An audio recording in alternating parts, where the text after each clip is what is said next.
নমস্কাৰ বন্ধু বান্ধৱীসকল, কেনেকুৱা আপোনালোকৰ? আশা কৰোঁ সকলো ভালেই আছে। Welcome to my another vlog.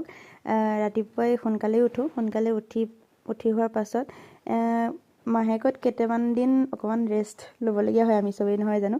কিন্তু সোনকালে উঠাটো আৰু মেণ্ডেটৰী। সোনকালে উঠিলোঁ, উঠি পেলাই এক্সাৰচাইজবোৰ কৰা নাই, দুটামান য়োগা কৰিয়েই আজি তেনেকৈ সামৰণি মাৰিলোঁ। মোৰ মোজাযোগ আজি গুৰুত্ব নিদিব দেই, মোজাযোগ অকণ ফটা আছে, বাকী সেইটো ইগন'ৰ কৰক।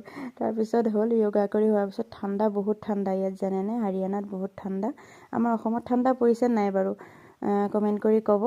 এয়া য়োগা কৰি হোৱাৰ পিছত ঘৰটো সৰা মোচা কৰি লৈ আজৰি হ'লোঁ। সেইখিনি কাম কৰি হোৱাৰ পিছত আজি আকৌ বৰ ধুনীয়াকৈ ৰ'দ ওলাইছে। এওঁ ক'লে, এওঁ বাহিৰতে বহি আছিলে, বোলে মুংফলি আছিলে কেইটামান লৈ আনা, দুয়োটাই খাওঁ।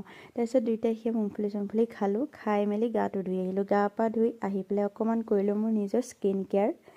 সেইটোও মেণ্ডেটৰী বুলিয়েই ক'ব লাগিব। তাৰপাছত আজি ৰ'দটো ধুনীয়াকৈ ওলোৱা দেখি জিত আৰু মিতাঞ্চকো গা ধুৱাই দিলোঁ।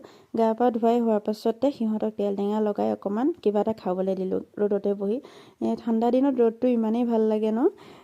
সিহঁতক খোৱা বোৱা দি আজৰি হৈ পেলাই মই আকৌ কালি কাপোৰ অলপ ধুই থৈছিলোঁ, সেইখিনি বোলো চিজিল লগাই লওঁ। সেইখিনি ভাগে ভাগে জাবি নথোৱালৈকে মানে কাম শেষেই নহয়। এয়াই আৰু, বাই বাই।